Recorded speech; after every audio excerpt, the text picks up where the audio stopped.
주께서 은혜와 평강으로 함께 해주시기를 주의 이름으로 축복합니다. 네, 우리 한번 인사하고 시작하겠습니다. 주님 안에서 푹 쉽시다. 주님 안에서 우리만 쉴 게 아니라 다른 사람도 쉬도록 해야 되겠지요? 그죠? 네, 무슨 말인지 아시겠지요? 네, 말씀이 우리가 지금 기도하고 계시지요? 나의 영혼을 위한 훈련으로 삼으시고 최선을 다해서 복음을 증거해 보시기 바랍니다. 로마서를 잠깐 쉬고 지난주부터는 성경이 말하는 인생이 무엇인가, 인생은 그저 연약할 수밖에 없다, 안개와도 같다, 이렇게 말씀드렸습니다. 또한 인생은 죄인일 수밖에 없어서 하나님 앞에 구원받아야만 한다, 이렇게 말씀드렸습니다. 또한 우리들의 인생이라는 것은 끊임없이 천국 가는 그날까지 하나님에 의해서 다룸을 받아야 된다, 다스림을 받아야 된다, 이렇게 말씀드렸습니다. 오늘은 하나님은 누구신가, 이런 제목으로 성경이 말하는 하나님이 어떤 분이신가를 좀 살펴보도록 하겠습니다. 여러분, 이 모든 학문에는 말이죠, 공부하는 학문, 이것에는 이 대상이 있고 재료가 있습니다. 수학, 그럼 수가 있겠죠. 수를 가지고 하는 거니까. 문학, 그럼 문장이나 글이 있겠죠. 의학, 그러면은 신체나 또 연구하는 그런 대상이 분명합니다. 범위가 좀 넓어도 경제학이나 경영학 이런 것도 사실은 연구 대상이 아주 분명합니다. 근데 신학이라는 것은 좀 독특합니다. 왜냐하면 신학이라는 것은 그야말로 신을 연구하는 학문이잖아요. 그렇기 때문에 신이 곧 연구의 대상이 됩니다. 좀 황송한 말씀인데, 그러려면 신이라는 그 대상을 우리가 알아야 되는데, 사실은 그렇지 못합니다. 우리는 어디까지 이 하나님을 알 수 있냐 하면은 하나님이 우리에게 보여주시는 만큼만 알 수 있습니다. 하나님이 우리에게 나타내 주시는 만큼만 알 수 있습니다. 그래서 이 나타내다 라는 말이 뭐냐 하면은 계시다, 이런 말을 씁니다. 계시. 어디서 계시받았다 해가지고 뿅 하고 무슨 신비로운 거 이런 걸 계시라고 하지 않습니다. 계시는 뭐냐 하면 하나님이 자신을 드러내 보이심, 이게 계시입니다. 한번 받아하시겠습니다. 하나님이 자신을 드러내 보이심. 하나님이 자신을 드러내 보이심. 이게 계시입니다. 이걸 계시라고 그러는 겁니다. 그런데 하나님께서 자신을 드러내 보이시는 이 계시에는 이 두 방편이 있습니다. 하나는 뭐냐 하면 이 자연 만물을 통해서 하나님이 계시다는 사실을 드러내 보여주십니다. 예를 들면 규칙적으로 이 자연 만물이 운행하고 있죠. 이런 걸 보면서 정말 이게 우연이 아닌가 보다, 이러면서 이 만물을 조정하고 운영하시는 분이 계시구나, 그분이 하나님이시지라고 알게 하는 것, 이 자연을 통해서 알게 하는 것, 이걸 뭐라 그러냐면 자연 계시다, 이렇게 말합니다. 시편 19편 1절로 4절 말씀해 보시게 되면 하늘이 하나님의 영광을 선포한다, 이런 말이 있습니다. 하늘만 봐도 하나님의 영광, 즉 하나님의 현현, 하나님의 임재를 알 수 있다는 겁니다. 요즘 하늘 좀 보고 계십니까? 가을 하늘 너무 좋지요. 보면서 뭘 느끼십니까? 이야, 참 맑고 좋다. 참 저 구름이 어쩌면 저렇게 맑을까, 이러면서 단풍 구경 가야 되겠다, 그러죠. 여기서 끝나는 게 아닙니다. 여기서 끝나는 게 아니라 자연 계시를 통해서 하나님이 자신을 드러내 보여주신다면 어떻게 해야 되느냐 하면 하나님의 놀라운 솜씨가 정말 감탄스럽다, 정말 하나님이 계시구나, 여기까지 가야 되는 거예요. 그게 바로 정말 자연을 통해서 나타내시는 하나님을 알 수 있는 거죠. 조금 아까 19편 1절로 사실 다시 한번 띄워봐 주십시오. 하늘이 하나님의 영광을 선포한다, 이렇게 말하고 궁창이 그의 손으로 하신 일을 나타낸다. 자연을 보면서 안다는 거예요. 날에게 말하고, 낮을 말하는 거죠. 낮, 그죠? 낮과 밤 할 때 날은 날에게 말하고 밤은 밤에게 지식을 전하니 언어도 없고 말씀도 없으며 들리는 소리도 없으나 그의 소리가 온 땅에 통하고 그의 말씀이 세상 끝까지 이르도다. 하나님이 해를 위하여 하늘의 장막을 베푸셨도다, 이렇게 말하고 있습니다. 여기 자세히 보시게 되면 잘 보십시오. 언어도 없고 말씀도 없으며 들리는 소리가 없으니, 소리도 없으나 그의 소리, 하나님의 소리지요. 온 땅에 통하고 그의 말씀이 세상 끝까지 이르도다. 이거는 지금 어떤 사람이 발견한 겁니까? 하나님을 아는 사람이 발견하는 겁니다. 무엇을 통해서? 자연 만물을 통해서 과연 어디를 보아도 하나님께서 창조하셨다는 사실을 아는 거죠. 그래서 이 자연에 나타난 계시를 통해서 하나님을 드러내 보여주시는 것, 이걸 계시라고 한다. 이거를 바로 자연 계시라고 한다. 이렇게 말씀드립니다. 이게 바로 자연 계시입니다. 그런데 불행하게도 인간이 타락하기 전에는 자연스럽게 갔어요. 하늘을 보면서, 이 만물을 보면서 하나님 정말 계시구나. 하나님이 모든 걸 운영하고 계시구나. 이렇게 우리가 자연스럽게 알았는데 죄가 들어옴으로써 아담이 선악을 알게 하는 나무의 열매를 먹음으로써 죄가 들어왔고 하나님과 인간 사이가 단절이 됐습니다. 그래서 그 후로부터는 똑같이 반복되는 자연이지만 아무리 멋진 자연을 보더라도 알지 못해요. 하나님을. 그냥 단풍놀이에서 끝나는 거예요. 가야 되겠다. 멋있다. 이 정도로만 끝나는 겁니다. 그래서 하나님께서 어떻게 하셨느냐 하면요. 자연 계시와 좀 대비되는 말인데 한번 받아 하시겠습니다. 특별 계시. 특별 계시라는 것은 자연과의 대비되는 말이죠. 하나님께서 사람을 성령으로 영감하셔서 적게 하셨습니다. 그 적게 하신 것을 바로 뭐라 그러냐면 성경이다 이렇게 말합니다.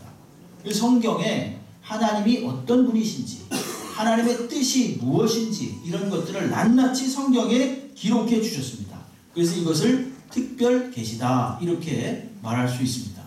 그리고 이것으로서, 이 성경으로서 하나님의 계시는 완결되었다. 그렇게 우리가 이해하시면 됩니다. 신앙 고백, 웨스트민스터 신앙 고백서, 이 장로교 신앙 고백의 기초가 되는 거죠. 웨스트민스터 신앙 고백서 1장 1절에 보게 되면은 이 모든 것으로서, 이 성경으로서 구약이 39, 신약 27권, 이 정경되는 이 성경으로서 모든 계시는 종결되었다, 완결되었다 이렇게 분명하게 말하고 있습니다. 어떤 사람이 어디서 저 계시 받았습니다 이렇게 말하면 그래요? 그러면서 속으로 그렇게 생각하시면 됩니다. 이 사람이 무당이구나, 이 사람이 사입이구나 이렇게 생각하면 딱 맞습니다. 마치 자신이 무언가를 알고 있다는 듯이 그 사람에 대해서 예를 들어서 손을 얹고 기도를 한다거나 이러면서 말입니다. 막 말하면서 그것으로 끝나면 좋은데 협박을 한다거나 기도를 하면서 어떤 공포감을 조성한다거나 불안감을 조성한다거나 그러면 이것을 통해서 이 사람이 뭔가를 좀 얻어내려고 하는구나, 불온한 목적이 있구나 이렇게 이해하시면 됩니다. 하나님은 지금도 여전히 살아계십니다. 그리고 하나님은 모든 사람들에게 영적인 체험을 할 수 있도록 다 열어놓고 계세요. 분명히 저도 영적인 체험을 했지요. 당연히. 아마 여기에 계신 분들도 많이 하셨을 거예요. 근데 중요한 건 뭐냐면 그 영적인 체험을 법칙화시키면 안 된다는 것입니다. 그건 자신의 체험으로 끝내야 됩니다. 그리고 자신의 영적 유익을 위해서 잘 간직하고 기도하고 오히려 더 조심하면서 근신해야 되는 것입니다. 자신의 영적 성장을 위해서 준 것이지 그걸 가지고 마치 어떤 다른 사람과의 차별을 위해서 나는 1등 신자고 당신은 2등 신자다 이런 어떤 차별을 위해서 하나님이 그런 은사를 주시지 않습니다. 교회의 유익을 위해서 주시는 것이고 덕을 세우기 위해서 주시는 것이지 절대로 공포감을 조성한다거나 특별히 남과 관련해서 다른 성도와 관련해서 또는 타인 이 교회와 관련해서 말입니다. 내가 꿈을 꿨는데 어저께 이렇게 했어. 여러분 꿈 얘기 하지 마시라 그랬죠. 웬만하면 그거 잘못하면 크게 오해받을 수 있습니다. 그러니까 본인에게 임한 어떤 신비로운 체험들 이런 것들은 본인이 잘 간직하고 묵묵히 기도하시기 바랍니다. 성경에 의해서 철저하게 점검을 받아야 되는 것이고 성경 계시는 완료되었습니다. 그러니까 성경을 통해서 하나님의 뜻을 충분히 드러내셨기 때문에 그런 것을 일반화시키거나 교편화시키면 안 된다는 겁니다. 고린도후서 12장 1절로 5절 말씀에 보시게 되면 사도 바울이 이런 말을 합니다. 무익하나마 내가 부득불을 자랑한다. 이렇게 말. 어쩔 수 없이 자랑한다는 얘기인데 주의 환상과 계시를 말하겠다는 것입니다. 그러면서 즉시 또 뭉클이죠. 어떻게 하냐면 내가 그리스도 안에 있는 한 사람을 아노니 이렇게 말합니다. 마치 제3자처럼 자신을 객관화시켜가지고 이야기를 합니다. 그는 14년 전에 셋째 하늘에 이끌려간 자라. 그가 몸 안에 있었는지 몸 밖에 있었는지 나는 모르거니와 하나님은 아시느니라. 저기 조금 아까 2절 잠깐만 띄워봐요. 조금 아까 2절. 예, 여기 보면 셋째 하늘이라는 말이 나옵니다. 셋째 하늘이라는 얘기는 그 당시 유대인들이 1층천, 2층천, 3층천 이렇게 하늘이 구분되어 있다 이런 사고방식을 가지고 있었어요. 그러니까 셋째 하늘이라는 건 3층천으로서 더욱 깊숙이 더욱더 하나님께 가까이 갔다라는 것을 지금 말하는 겁니다. 3절. 예, 여기 보게 되면 내가 이런 사람을 아노니 자신을 말하는 겁니다. 그가 몸 안에 있었는지 밖에 있었는지 나는 모르거니와 하나님은 아시느니라. 4절에 보게 되면 그가 낙원으로 이끌려가서 말로 표현할 수 없는 말을 들었으니 사람이 가히 이르지 못할 말이로다. 내가 이런 사람을 위하여 자랑하겠으나 나를 위하여는 약한 것들 외에는 자랑하지 아니하리라. 이렇게 말합니다. 여러분 이 중에 3층천 다녀오신 분 있습니까? 네? 여러분 이 사도 바울은요 그것도 조심조심 부득불 그리고 14년이 지난 후에 어쩔 수 없이 말을 하는 거예요. 그렇게 말하면서 그것도 자랑하는 게 아니라 그건 내 자랑이 아니라 내가 자랑할 것은 오직 약한 것밖에는 자랑할 게 없다. 이러면서 아주 극도로 자신이 가진 체험을 아주 소극적으로 말하고 있습니다. 이런 걸로 봐서 우리가 하나님께 받는 어떤 체험이 말입니다. 나를 1%라도 다른 사람들보다 좀 우월하게 생각하게 만든다든지 특별한 성도처럼 보이게 만든다면 조심해야 됩니다. 네? 놀라운 체험으로 인해서 교회가 평안해질 수도 있지만 정죄하고 판단하고 과시하는 일이 더 많아질 수도 있습니다. 그런 교회가 바로 고린도 교회였습니다. 고린도 교회는 많은 은사가 있었던 교회였습니다. 그러나 그럼에도 불구하고 너희가 아직도 육신에 속한 자로다 라는 비판을 사도 바울을 통해서 받아야만 했던 교회가 바로 또 고린도 교회입니다. 왜 그렇습니까? 은사를 받는 것과 인격적으로 신앙 인격적으로 성숙해지는 것은 다른 문제입니다. 하나님이 비상간섭하셔가지고 은사를 주실 수가 있어요. 그러나 그것이 곧 그 사람의 신앙 성장을 의미하느냐? 그건 아닙니다. 조심해서 우리가 받은 바를 감사하고 정말 잘 간수해서 교회의 유익을 위해서 자신의 영적 성장을 위해서 써야만 하는 것입니다. 많이 기도를 했습니다. 많은 금식을 했습니다. 많은 체험을 했습니다. 여러분 그러면 그 사람 옆에 가는 것이 좋고 따뜻해야 됩니다. 그분 옆에 가는 게 괜히 독심술하는 사람처럼 나한테 내 마음에 있는 걸 들킬까봐 불안해지거나 또는 막 정죄를 한다거나 판단을 하거나 그러려고 하나님이 그런 체험을 하도록 한 게 아니라는 걸 분명히 알아야 됩니다. 왜 제가 이런 말씀을 드리느냐 하면은 성경을 벗어나면 안 된다는 겁니다. 우리 그리스도인의 신앙은 이미 하나님께서 성경이라는 분명한 계시, 자신을 나타내는 특별 계시를 주셨기 때문에 성경을 통과해서 말해야 되지 결코 자신이 가진 것을 일반화시키거나 법칙화시켜서 말해서는 안 된다는 것입니다. 베드로 후서 3장 16절 말씀을 보십시오. 또 그 모든 편지에도 이런 일에 관하여 말하였으니 그 중에 알기 어려운 것이 있으니 무식한 자들과 굳세지 못한 자들이 다른 성경과 같이 그것도 억지로 풀다가 스스로 멸망에 이르느니라 이렇게 말하고 있습니다. 성경을 억지로 풀면 안 돼요. 있는 그대로 알면 안다 모르면 모른다 이렇게 말하는 게 정상이고 바람직한 것입니다. 그래서 왜 앞에 이 서두에 길게 말씀을 드렸냐면 과연 이 성경이 말하는 하나님은 어떤 분이신가 이걸 지금 말씀드리기 위함입니다. 성경이 하나님을 무엇라고 말씀하시는가? 오늘 우리가 본문에서 읽었죠. 창조의 하나님. 첫 번째, 창조의 하나님입니다. 온 천지 만물을 만드신 주가 하나님이시라는 것입니다. 우리는 늘 말씀드렸지만 원인과 결과를 따지는 것에 늘 익숙하다 그랬죠. 당연히 그래야 됩니다. 세상 사는요 반드시 잘 따져야 됩니다. 표면적으로 나타난 것만 가지고 그걸 가지고 말하면 안 돼요. 왜 그런 일이 발생했는가를 곰곰이 생각할 줄 아는 사람이 지혜자입니다. 당연히 원인과 결과를 따져야 됩니다. 그런데 그런 것에서 벗어나는 게 있다 그랬죠. 결과는 있는데 원인은 없는 것. 그게 뭐냐? 바로 은혜. 하나님의 은혜. 예? 하나님의 구원하심. 이런 것은요, 순전하게 하나님의 사랑이 원인입니다. 굳이 원인을 찾는다면. 하나님이 원이신 거예요. 예? 오늘 우리가 말하고 있는 창조주 하나님, 즉 하나님의 창조, 이것도 사실은 원인은 없고 결과만 있는 겁니다. 히브리서 11장 3절 말씀을 한번 보십시오. 믿음으로 모든 세계가 하나님의 말씀으로 지어진 줄을 우리가 아나니. 잘 보세요. 그리고 나서 보이는 것은, 즉 눈앞에 보여지는 이 세상, 세계, 이런 것들은 나타나는 것으로, 즉 똑같은 표현입니다. 보이는 것은 보이는 것으로 말미암아 된 것이 아니야. 이렇게 말하기가 좀 단조로우니까 보이는 것은 나타난 것으로, 나타났다는 것도 역시 보여진 것이거든요. 저걸 요약해서 말씀드리면 보이는 것, 현재 나타나 있는 이 실체라는 것은 보여지는 것을 재료로 해서 만든 게 아니라는 것입니다.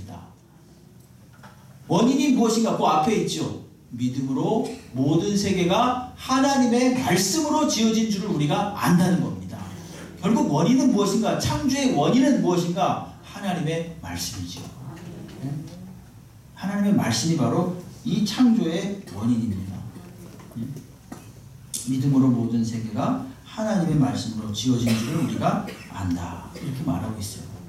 하나님은 홀로 충분하신 존재입니다. 그래서 어떤 필요에 의해서 또는 어떤 누군가의 요구를 만족시키기 위해서 천지 만물을 만든 게 아니라 순전한 당신의 계획에 의해서, 당신의 의지에 의해서 만물을 만드신 그런 하나님이십니다. 에베소서 1장 11절 말씀에 보시게 되면 모든 일을 그의 뜻의 결정대로 일하시는 이의 계획을 따라, 이렇게 말하고 있습니다. 그의 뜻의 결정대로, 하나님의 뜻의 결정대로 일하시는 이의 계획을 따라, 즉 누가? 하나님께서 다 뜻을 세우시고 계획을 세우신 거예요. 그 어떤 요구도 받지 않고 불충분함도 없이 그냥 본인의 의지에 의해서 기쁘신 뜻대로 우리가 예정을 입어서 그 안에서 기업이 되었다. 이렇게 말하고 있죠. 요한계시록 4장 11절 말씀을 보더라도 우리 주 하나님이여 영광과 존귀와 권능을 받으시는 것이 합당하오니 주께서 만물을 지으신지라. 만물이, 여기 보십시오, 주의 뜻대로 있었고 또 지으심을 받았나이다. 모든 만물이 하나님의 뜻대로 존재하고 하나님의 뜻대로 지으심, 즉 창조됨을 입었다라고 하는 것을 분명히 말하고 있습니다.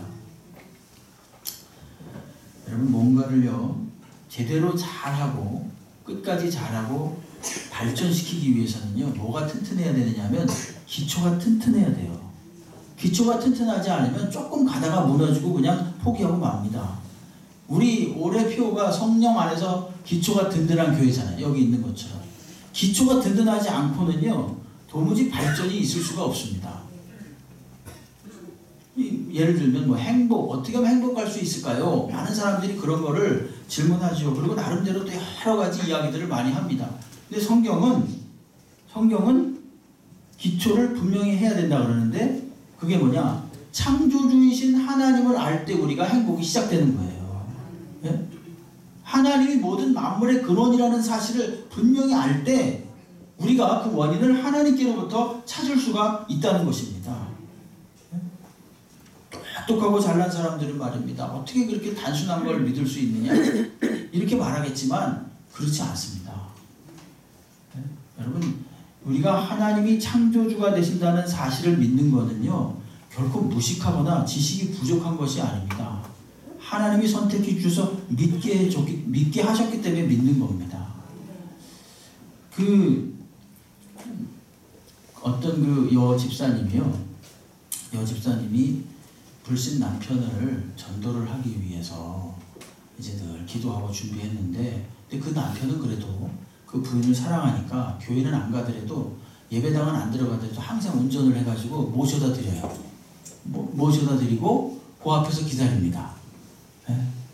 그리고 이제 끝나면 또 모시고 갑니다. 그 정도로 그래도 그 남편이 고집은 세도 좋은 남편이었는데 이 부인이 기도를 하면서 꼭 한번 좀 전도를 하고 싶어서 아마 11월 4일이었던 것 같아요. 초청주일이었던 것 같아요. 오늘 한번 꼭 들어가 봅시다. 오늘 한번 막 꼭 들어봅시다. 이런 거예요. 그러니까 뭐 남편이 그래도 그냥 그렇게 간곡하게 만약에 들어갔지요. 그날 본문이 뭔지 아십니까? 창세기 5장이었습니다. 창세기 5장 내용이 뭐냐 하면 아담이 930세를 살고 죽었더라. 셋이 912세를 살고 죽었더라. 에노스가 905세를 살고 죽었더라. 무드셀라가 969세를 살고 죽었더라. 전부 다 죽은 얘기만 5장 내내 써 있는 거예요. 누가 몇 살을 살고 죽었더라. 누가 몇 살을 살고 죽었더라. 이것만 써 있는 거예요. 그 부인이 속으로 와 하나님, 아니, 목사님이 오늘따라 왜 저런 설교를 하실까? 목사님은 순서에 따라 한 것일 뿐인데 왜 저를 하필이면 억지로 데리고 들어왔는데 그런데 말입니다. 집에 갈 때 남편이 운전을 하면서 아무 말도 안 하는 거예요. 그러더니 한참 정막이 흐른 후에 그러는 거예요. 여보, 사람은 태어나면 죽는구나. 나도 죽을 것 같아. 교회를 다녀야 되겠어. 그러더라고요. 놀랍지 않습니까? 예? 부인은 글렀다고 생각했는데 야 오늘은 폈구나 이렇게 생각했는데 그게 아니에요. 성경 말씀이 그 마음속에 딱 들어가니까 역사하는 거예요. 예? 아 사람은 죽는 거 너무 단순한 진리인데 사람은 누구나 다 죽는구나. 900세를 살건 1000살을 살건 다 죽는구나. 이런 생각을 이 남편이 하게 된 것이요. 믿음이 그렇게 오는 겁니다. 믿음이. 그러니까 믿음은 뭐 단순하고 무식한 사람들이 믿는다. 그 사람이 무식한 겁니다, 여러분. 죄송하지만 이 성경의 이 하나님의 창조를 믿는요. 사실 위대하고 똑똑한 사람들, 세계적인 성격들이 되게 많아요. 여러 가지 각 분야에서. 이 독일에 31살 때 노벨 물리학상을 받은 물리학자가 있습니다. 이 하이젠베르크라는 그런 인물인데요. 저 한번 얼굴 한번 보여주십시오. 이 사람이 천체 물리학자라고 합니다. 근데 26살 때 불확정성 원리라는 걸 발견하고 이 원자폭탄을 만드는 그런 원리를 발견했대요, 사실은. 근데 이 사람은 독실한 그리스도인이었기 때문에 만약에 이 원자폭탄을 만들게 되면 세계가 재앙에 빠질 것이다. 이런 생각을 해서요. 독일 사람인데 독일이 원자폭탄을 만드는 이 기술이 이 사람한테 있었는데 이 사람이 계속 지연시켰답니다. 그래서 원폭을 만드는 기술이 늦어진 겁니다. 이 사람은 아주 독실한 크리스찬이었어요. 무식한 사람이 아닙니다. 또 한 사람 보여주시면 문학에서 우리가 잘 아는 C.S. 루이스라는 사람이 있어요. 영국에. 이분은 케임브리지 대학 교수예요. 근데 이분이 기독교에 관한 그 책들 또 변증서들을 굉장히 많이 썼어요. 기독교 관련 소설도 많이 쓰고. 무식합니까? 얼마나 똑똑하고 훌륭한 분인데요. 근데도 하나님의 창조를 믿는 거예요. 정확히 말하면 믿어진 거지요. 하나님이 그분을 믿게 하셔서 도구로 쓰시는 겁니다. 과학, 그 다음에 문학, 또 음악 부분에도 있어요. 음악, 바하 한번 보여주겠습니다. 바하. 이분이 바하잖아요. 그죠? 우리가 바하는 음악 시간에 다 배웠지 않습니까? 예? 저분은요, 음악 감독이었대요, 교회에. 그런데 한 주에 한 권씩 새로 작사, 작곡을 해가지고 그 곡을 가지고 찬양을 올렸다는 거 아닙니까? 한 주에 한 번씩. 별로 놀라지도 않지요. 그죠? 여러분, 한 주에 한 번 이거 작사, 작곡을 해서 곡을 만든다는 게 이게 얼마나 힘든 일이겠어요. 근데 그거를 저분은 신실하게, 그리고 제일 끝에다 항상 오직 하나님께 영광. 이렇게 항상 썼다는 거 아닙니까? 한 장면만 더 보여드린다면, 미국의 역대 대통령들이 항상 대통령 선서를 할 때 어떻게 합니까? 성경에 손을 얹고 하잖아요. 저렇게. 예? 손을 얹고 하잖아요. 이래도 무식한 사람들이 예수 믿는 겁니까? 이래도 무식한 사람들이 창조주 하나님을 믿는 겁니까? 아닙니다. 예? 하나님께서 창조주가 되신다는 사실을 알게 될 때 그 사람은 오히려 더 똑똑해질 수 있습니다. 왜 그런가? 근본을 알기 때문에 그렇습니다. 하나님께서 만물을 창조하시고 다스리는 주권자가 되신다. 이걸 알 때 이제는 다른 사람에게 물었지만 하나님께 묻는 거예요. 이제부터는. 그때 참다운 답을 우리가 얻을 수 있고 소위 행복이라는 것도 그때 우리가 얻을 수 있는 거죠. 만족감을 누릴 수가 있는 것이죠. 그러므로 하나님이 창조주가 되신다. 이것이 성경이 말하는 것이고 두 번째로 하나님은 어떤 분이신가 하면 다스리시는 하나님이라는 것입니다. 하나님은 세상을 만들어 놓고 그냥 버려두지 않으셨습니다. 지금도 여전히 이 세상을 다스리고 계십니다. 온 우주의 질서를 제정하시고 다스리십니다. 시편 104편 19절 말씀을 보시게 되면 여호와께서 달로 절기를 정하시며 해는 그 지는 때를 알도다. 달과 해 이런 것들의 뜨는 때와 지는 때를요 하나님이 다 정해놓으셨다는 겁니다. 자전과 공전과 사계절의 변화와 눈과 비와 바람과 구름과 이 모든 것들을 하나님께서 아주 절묘하게 지금도 다스리고 계십니다. 여러분 그런 거 신기하지 않습니까? 매일매일 사실 그런 것들이 신기한 게 정상이지요. 그러면서 하나님을 발견하는 게 정상인 거예요. 지금도 하나님이 온천한 만물을 다스리고 계신다는 사실을 성경은 분명히 말해주고 있고 모든 사람들은 이 사실을 알아야 되는 거죠. 시편 104편 9절로 15절 말씀을 보십시오. 자연 만물을 다스리는데 주께서 물의 경계를 정하여 넘치지 못하게 하시며 다시 돌아와 땅을 덮지 못하게 하셨나이다. 마치 파도가 이만큼 오다가 다시 물러나는 것처럼 물의 경계를 딱 정해놨다는 거예요. 그리고 여호와께서 샘을 골짜기에서 솟아나게 하신다. 골짜기 아무것도 없는 것 같은데 거기 샘이 솟게 하시고 산 사이에 흐르게 하사 각종 들짐승에게 마시게 하시니 들나귀도 해가라며 공중의 새들도 그 가에서 깃들이며 나뭇가지 사이에서 지저귀는도다. 그가 그의 누각에서부터 산에 물을 부어주시니 주께서 하시는 일의 결실이 땅을 만족시켜 주는도다. 그가 가축을 위한 풀과 사람을 위한 채소를 자라게 하시며 땅에서 먹을 것을 나게 하셔서 사람의 마음을 기쁘게 하는 포도주와 사람의 얼굴을 윤택하게 하는 기름과 사람의 마음을 힘있게 하는 양식을 주셨도다. 그러니까 온 천하 만물을 만드실 뿐만이 아니라 온 우주의 질서를 제정하시고 또한 사람도 먹이실 뿐만 아니라 모든 가축과 생물들을 다 먹이신다는 것입니다. 지금도 그러니까 하나님은 다스리고 계신 거예요. 네? 마태복음 10장 29절로 30절 말씀을 보게 되면 참새 2마리가 한 안사리온에 팔리지 않느냐. 한 안사리온이라는 것은 그 당시 로마 시대에 사용했던 가장 작은 동전의 단위입니다. 네? 그러나 너희 아버지께서 허락하지 아니하시면 그 하나도 땅에 떨어지지 아니하리라. 참새도 하나님이 다 죽이고 살리신다는 얘기입니다. 너희에게는 머리털까지 세신 바 되었나니 이렇게 말하고 있습니다. 여러분 이 중에 한번 손들어 보십시오. 내 머리털이 오늘 현재 몇 개인지 아시나요? 응? 오늘 아침에 아마 그 감을 때도 많이 빠지셨을걸요. 응? 머리털도 근데 하나님이 다 관리하고 계십니다. 네. 하나님 근데 왜 제 머리털 이렇게 적습니까? 그런 분 있다면 하나님이 그냥 그렇게 살아라 그런 겁니다. 예? 만족하시고 감사하며 사시기 바랍니다. 예? 과거의 사진을 보면서 이렇게 말할 때가 있었네. 저도 그래요. 저도 어저께 저 사진 봤거든요. 와 머리털 많이 빠졌더라고요. 예? 안 그렇게 보이지만 과거에 비하면. 근데 우리가 그런 거에 얽매이지 말고 하나님이 다 관리해 주신다. 이런 마음을 가지고 감사하며 사시기 바랍니다. 또한 눈에 보이지 않는 마음까지도 하나님이 다스리세요. 눈에 보이는 마음, 보이지 않는 마음까지도. 여러분 예수님을 배반하고 가룟 유다가 결국 자살을 했죠. 근데 그래가지고 다시 그 가룟 유다를 대신할 제자를 뽑는데 이들이 어떻게 기도하냐면 사도행전 1장 24절로 25절에 보게 되면 그들이 기도하여 이르되 묻 사람의 마음을 아시는 주여 이렇게 말합니다. 이 두 사람 중에 누가 주님께 택하신 바 되겠습니까? 이렇게 묻는 거예요. 중요한 말은 저기서 묻 사람의 마음을 아시는 주라는 것입니다.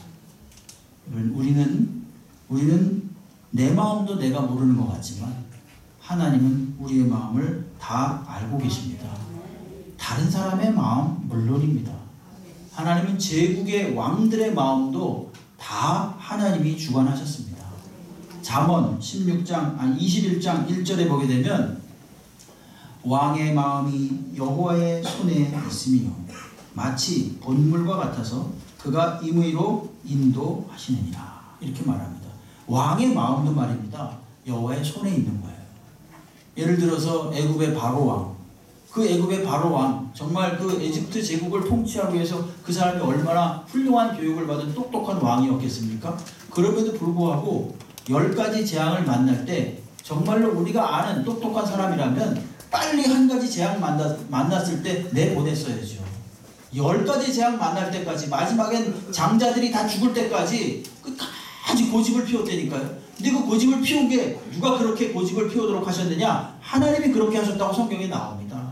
하나님이 바로의 마음을 꽉 붙잡고 있어가지고 계속 그 마음을 강팍하게 딱딱하게 해가지고요, 하나님의 말씀을 듣지 않게 만들었어요. 무엇을 드러내기 위해서? 하나님의 하나님 되심을 드러내기 위해서 계속 그런 시청각 교육을 시킨 겁니다. 바로의 마음을 꽉 붙잡고 계셔가지고. 여러분, 우리의 마음이 하나님에 의해서 다스림을 받고 있다는 사실을 분명히 아시기 바랍니다. 그래서 우리가 선한 마음을 품어야 돼요. 하나님께서 우리가 악한 마음을 품고 있으면요, 그걸 가지고 그 사람이 망하게 합니다. 결국은 그 마음 때문에 그 마음이 망하게 해요. 얼마나 무서운 얘기입니까? 네? 반면에 바사 왕, 페르시아 왕 고레스라는 왕이 있습니다. 이 왕도 이스라엘을 다스렸는데 어떻게 했냐면요, 하나님께서 그 사람의 마음을 움직여가지고 이스라엘 포로들을 다 돌려보내요. 네? 이뻐서 돌려보낸 게 아닙니다. 이들을 돌려보내야 되겠다, 정책상 이런 마음을 품게 하셔가지고 돌려보낸 겁니다. 그러니까 이걸로 봐서 전부 다 하나님께서 제국의 왕들의 마음까지도 다스리고 계신 겁니다. 천지 만물을 다스리고 모든 생물들 다스림과 동시에 마음까지도 다 다스립니다. 아무리 큰 일도 하나님이 관여하시지 않는 것이 없고, 아무리 소소한 일이라도 하나님이 다스리지 않는 일이 없습니다. 당장 눈에 보이는 일뿐만이 아니라 보여지지 않는 일들도 하나님이 다스리고 계십니다. 로마서 11장 36절 우리 한번 같이 읽겠습니다. 시작. 이는 만물이 주에게서 나오고 주로 말미암고 주에게로 돌아가니라. 그에게 영광이 세세에 있을지어다. 아멘. 만물이 주님께로부터 나옵니다. 만물이 주로 말미암는다. 이 말은 그를 통해서 존재한다, 이런 뜻입니다. 말미암는다는 말은. 그리고 주에게로 돌아간다. 결국 그에게서 마친다, 이런 뜻입니다. 그러므로 우리는 어떻게 해야 됩니까? 그분의 다스림에 맡기면 되잖아요. 모든 만물을 조성하시니까. 잠언 16장 3절 말씀에 너의 행사를 여호와께 맡기라. 그리하면 내가 경영하는 것이 이루어지리라. 이렇게 말하고 있습니다. 여러분, 우리 주님께 맡기시기 바랍니다. 네. 마음까지도 다 맡기시기 바랍니다. 네. 창조의 하나님, 다스리시는 하나님. 세 번째로 성경이 말하는 것은 사랑과 심판의 하나님입니다. 사랑과 심판의 하나님. 하나님께서 이 세상을 다스리는 것과 관련이 있는데요. 사실 이것은 일부러 떼어서 말씀드린 것은 중요하기 때문인데, 이 세상을 다스리는 원리는 사랑과 심판이라는 원리입니다. 다른 말로 정의와 공의다, 이렇게 말할 수 있습니다. 시편 89편 14절 말씀을 보게 되면 의와 공의가 주의 보좌의 기초라. 인자와 진실함이 주 앞에 있나이다. 이렇게 말하고 있습니다. 의와 공의라고 할 때 이 앞에 의는 정의, 차디크를 말하는 것이고, 뒤에 공의는 미슈파트라는 이 공의를 말하는 거예요. 이 법적인 것. 제가 여러 차례 말씀드렸죠. 정의라는 것은 법과 사랑을 포함하는 것입니다. 공의라는 것은 법대로, 우리가 말하는 법대로, 이런 걸 말하는 거죠. 여러분, 그토록 위대했던 다윗 왕도 바로 이러한 원리에 따라서 통치했기 때문에 좋은 평가를 받았습니다. 역대상 18장 14절 말씀에 보게 되면 다윗이 온 이스라엘을 다스려 모든 백성에게 정의와 공의를 행할세, 이렇게 말했죠. 바로 여기서 나오는 정의와 공의가 다른 말로 말하면 사랑과 심판입니다. 사랑과 심판. 많은 사람들이 말하지요. 하나님은 정의로우신 분이라면 왜 악한 사람들이 힘을 얻고 득세를 얻고 저렇게 잘 먹고 잘 삽니까? 반면에 선하고 착한 사람들은 왜 저렇게 못 삽니까? 이건 뭐 예로부터 내려오는 아주 그냥 뭐랄까 전형적인 질문들입니다. 아니, 사랑의 하나님이라면 왜 이 세상에 이렇게 사람이 죽는 전쟁이 자꾸만 발생합니까? 그러지 않아야 됩니다. 이렇게 자꾸 하나님께 따지죠. 여러분, 근데 그게 사실 하나님의 잘못이 아니에요. 이건 인간의 잘못이지 하나님의 잘못이 아닙니다. 지금 현재 납득할 수 없는 일들이 계속 일어나고 있는 일들이 있지 않습니까? 이거는 무슨 과정이냐 하면요, 하나님이 사랑으로 인내하는 과정입니다. 인내하시는 과정이에요. 이걸 우리가 알아야 됩니다. 베드로후서 3장 9절 말씀을 보게 되면 주의 약속은 어떤 이들은 더디다고 생각하는 것 같이 더딘 것이 아니라 오직 주께서 너희를 대하여 오래 참으사, 이 말씀이 중요합니다. 오래 참으사 아무도 멸망하지 아니하고 다 회개하기에 이르기를 원하시느니라. 여러분 지금 납득할 수 없는 일이 벌어지고 있죠. 그건 무슨 과정이라고요? 하나님이 사랑으로 오래 참는 과정이에요. 어느 때까지 참으시는 겁니까? 회개에 이를 때까지 참으시는 겁니다.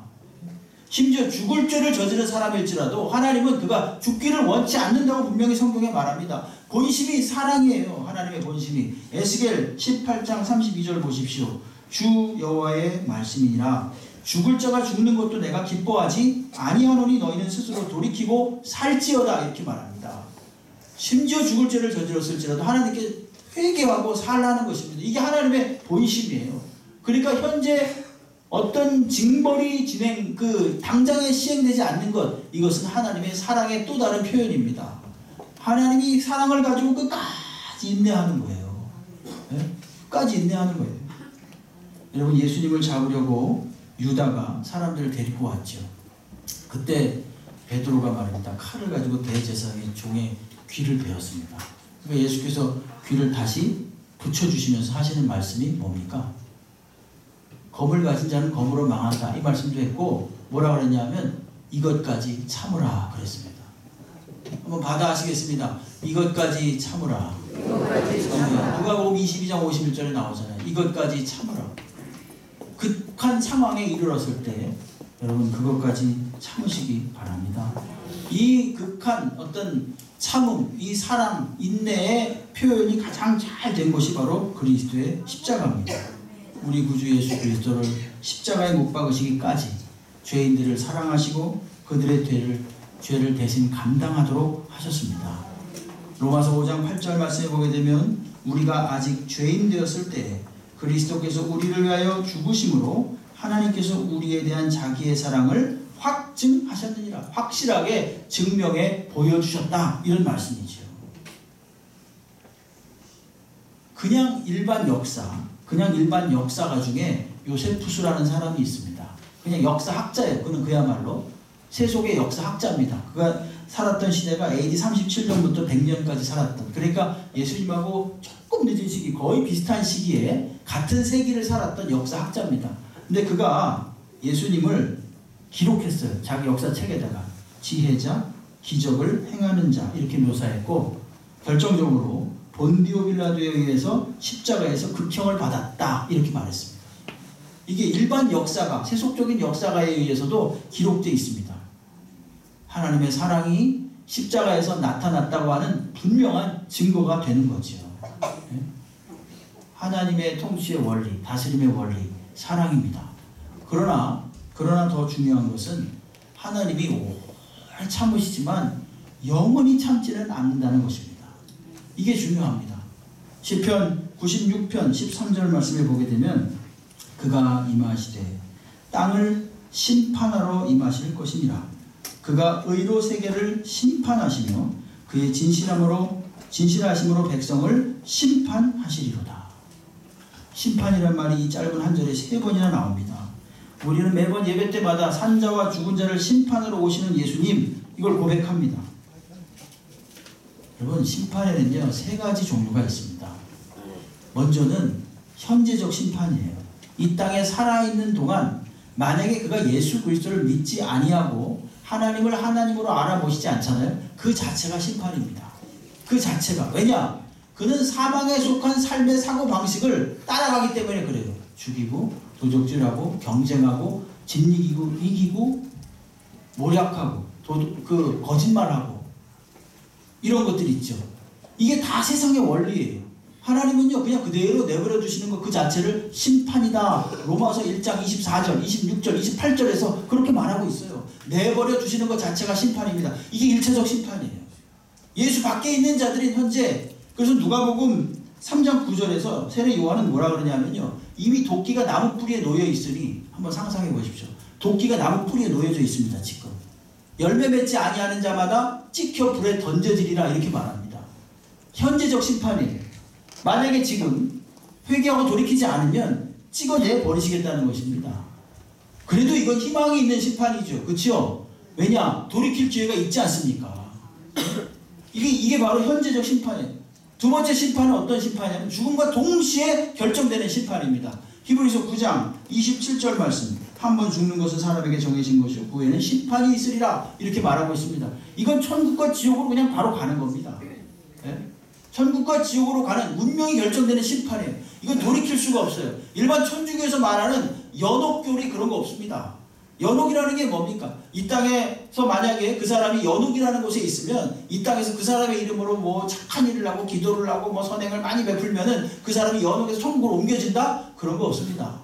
그냥 천국과 지옥으로 갑니다. 또 하나 심판이 있는데 그 심판은 부활체 몸을 입고 당하는 심판입니다. 죽었죠? 사람이 죽었죠? 근데 주께서 오셨을 때 다시 그들을 부활체 몸을 입혀서 다 불러냅니다. 요한계시록 20장 11절로 14절 말씀을 보게 되면 또 내가 크고 흰 보좌와 그 위에 앉으신 이를 보니 땅과 하늘이 그 앞에서 피하여 간 데 없더라. 또 내가 보니 죽은 자들이 큰 자나 작은 자나 그 보좌 앞에 서 있는데 책들이 펴 있고 또 다른 책이 펴졌으니 곧 생명책이라. 죽은 자들이 자기 행위를 따라 책들에 기록한 대로 심판을 받으니 여기 보십시오. 바다가 그 가운데 죽은 자들을 내줍니다. 또 사망과 음부도 그 가운데 죽은 자들을 내줍니다. 그리고 각 사람이 자기 행위대로 심판을 받고 사망과 음부도 불못에 던지니 이것이 둘째 사망 곧 불못이라. 둘째 사망은 영원한 사망을 말하는 거죠. 이 사람들이 부활체의 몸을 입고 영원한 천국과 영원한 지옥으로 간다는 것입니다. 네? 그러니까 현재적 심판이 있고 죽어서 바로 이루어지는 결정적 운명이 결정되는 심판이 있는 것이고 굳이 9번에서 말씀드린다면 그리고 죽음 후에 주님이 오셨을 때 부활체 몸을 입고 심판받는 심판이 있는 거예요. 그러니까 하나님은요 오래 참으시고 한참을 참으시고 극한 상황에서 참으시지만 어떻다고요? 영원히 참지는 않는다는 것입니다. 하나님의 세상을 다스리는 원리, 사랑과 심판, 다른 말로 정의와 공입니다. 여러분 요약하겠습니다. 성경은 우리에게 주신 특별한 계시, 즉 하나님을 나타내 보여주시는 완결된 책입니다. 이것을 벗어나서 자신의 체험을 우선시한다든가 자신의 어떤 개인적인 것을 우선시했다가는 그것은 사이비요 이단입니다. 단호하게 말씀드립니다. 요즘 하도 이단들이 많아가지고요. 예? 무슨 체험을 했고 내가 무슨 뭔가를 아느니 마느니 하는데요. 그 성경을 들이대고 알아야 돼요. 성경을 통해서 알아야 됩니다. 성경을 벗어나면 안 되는 것이에요. 그래서 그 성경을 통해서 하나님은 뭐라고 말씀하시는가? 창조주라고 말씀하시고 창조주 하나님이 온 세상을 지금도 다스린다고 말씀하시고 다스리시되 사랑과 심판이라는 원리에 의해서 다스리고 계신다라는 것을 우리가 분명히 믿고 이번 주 전도하실 때 꼭 말씀 전해주시기 바랍니다. 기도하겠습니다. 하나님 아버지